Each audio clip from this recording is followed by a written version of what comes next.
As middle class people पैसों के साथ हमारा रिलेशनशिप हमेशा से थोड़ा कॉम्प्लिकेटेड ही रहा है। यहाँ अगर किसी के पास जॉब है तो अच्छी सैलरी नहीं, और अच्छी सैलरी है तो बेहतर फाइनेंशियल प्लानिंग नहीं। सैलरी कब आती है और कहाँ चली जाती है पता ही नहीं चलता।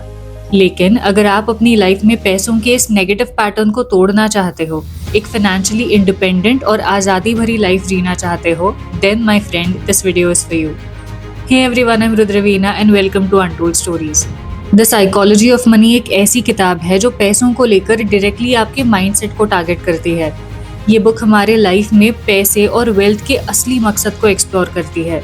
स्कूल और कॉलेजेस में हमने जो भी पढ़ा, जो भी स्किल सीखी, उसका अल्टीमेट गोल सिर्फ एक ही था, पैसे कमाना। लेकिन उन पैसों को मैनेज कैसे किया जाए और सबसे इम्पोर्टेंट, उन पैसों से लाइफ में आज़ादी कैसे पा सकते हैं, ये हमें किसी ने सिखाया ही नहीं। साइकोलॉजी ऑफ मनी आपके लिए इसी गैप को फिल करेगी।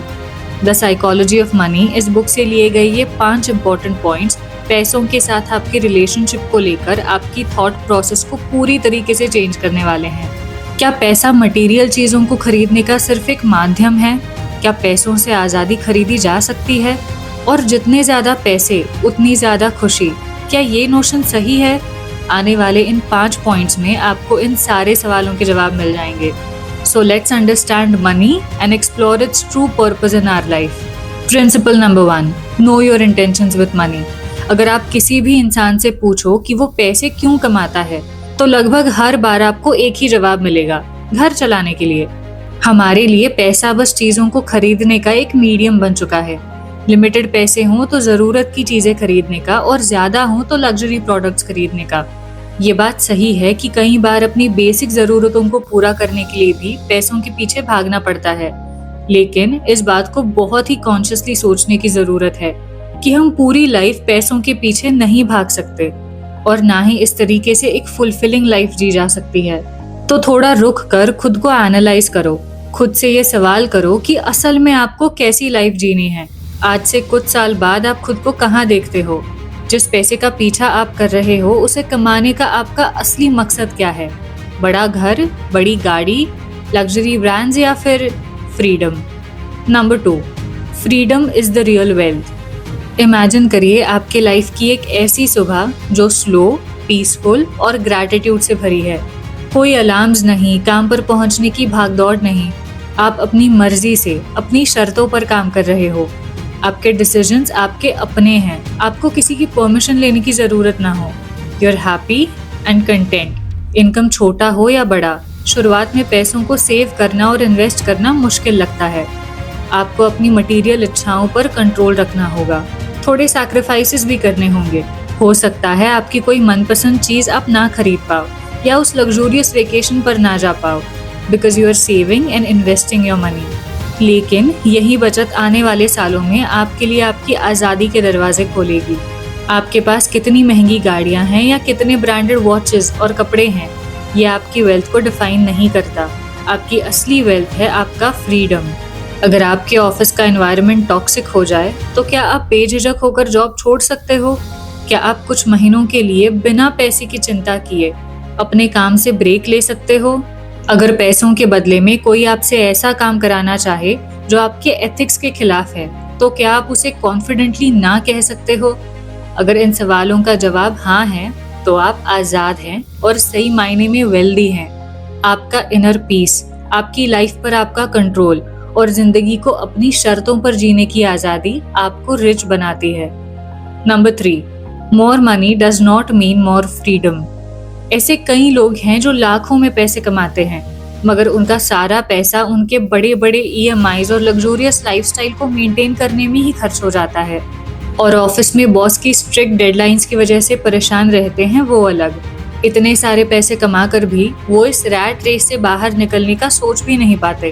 कुछ उनके अपने शौक होते हैं और कुछ सोसाइटी का प्रेशर जो उन्हें इस टॉक्सिक साइकिल में अटकाए रखता है। ऑन द अदर हैंड, एक ऐसा इंसान जिसकी इनकम काफ़ी ऑर्डिनरी है, लेकिन he has managed to invest some of his money in FDs and SIPs, plus वो हर महीने थोड़ी थोड़ी कैश जमा करके एक इमरजेंसी फंड भी मेंटेन करता है।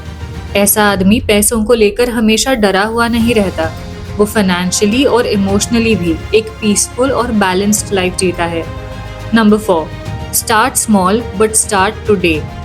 अक्सर लोग सोचते हैं कि थोड़ा और पैसा आ जाए, लाइफ थोड़ी और कंफर्टेबल हो जाए, तब मैं अपनी सेविंग स्टार्ट करूंगा। But that right time never comes. जैसे जैसे इनकम बढ़ती जाती है वैसे वैसे हमारी नीड्स या यूं कहें कि हमारी इच्छाएं भी बढ़ती जाती हैं। अगर पैसे हैं तो मनचाही चीज़ों पर खर्च करने का मन करता ही है। And this is exactly where we need to become more mindful and practise self control.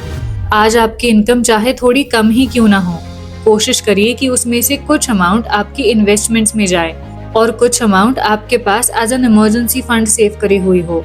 आपकी हर छोटी इन्वेस्टमेंट इवेंचुअली कंपाउंड होती जाती है और आपको एक मैसिव अनएक्सपेक्टेड रिटर्न देती है। Understand the power of compounding and start investing today. Number 5, nothing comes for free. कई बार हमें पता होता है कि शॉर्टकट्स हमें मुसीबत में डाल सकते हैं, लेकिन फिर भी हम शॉर्टकट्स की ओर ग्रेविटेट कर जाते हैं। ऑल्सो जब हम लंबे समय से अनसर्टेनिटी, डर और बाहरी इन्फ्लुएंस में जीते हैं तो जल्दी और ज्यादा फायदा करने के चक्कर में गलत कदम उठा लेते हैं और अपना नुकसान करा लेते हैं। हमारे ब्रेन को कंफर्ट चाहिए, इसे गेट रिच क्विक जैसी अट्रैक्टिव स्कीम्स काफी अच्छी लगती हैं, बट एक फैक्ट है जिसे हमें अच्छे से कॉन्शियसली जहन में उतारना होगा, विच इज इस दुनिया में कुछ भी फ्री नहीं है। हर चीज की एक कीमत होती है। अगर वेल्थ चाहिए तो पेशेंस और डिसिप्लिन रखना पड़ता है। अगर कम टाइम में ज्यादा पैसे कमाने हैं तो ये याद रखना पड़ता है कि इसमें रिस्क भी काफी हाई है। और अगर इन्वेस्टमेंट्स में ज्यादा सिक्योरिटी चाहिए तो रिटर्न्स के परसेंटेज में थोड़ा सा सैक्रिफाइस करना पड़ता है। अपने पैसों को लेकर कोई भी डिसीजन लेने से पहले खुद से ये 3 सवाल जरूर पूछना। क्या ये डिसीजन मैं किसी डर या इनसिक्योरिटी से ले रहा हूँ? क्या ये डिसीजन लेने से मेरा फ्रीडम बढ़ेगा? क्या ये मुझे बस शॉर्ट टर्म एक्साइटमेंट दे रहा है या मुझे ये लॉन्ग टर्म पीस देगा? तो लाइफ में कोई भी फाइनेंशियल डिसीजन लेने से पहले द साइकोलॉजी ऑफ मनी इस बुक से लिए हुए इन 5 कोर प्रिंसिपल्स को एक बार जरूर कंसिडर करना। I highly recommend reading this book. It will help you to make better choices in life and to build a healthy relationship with your money. तो untold stories के इस वीडियो में आज इतना ही। See you in the next one. Until then, नमस्ते।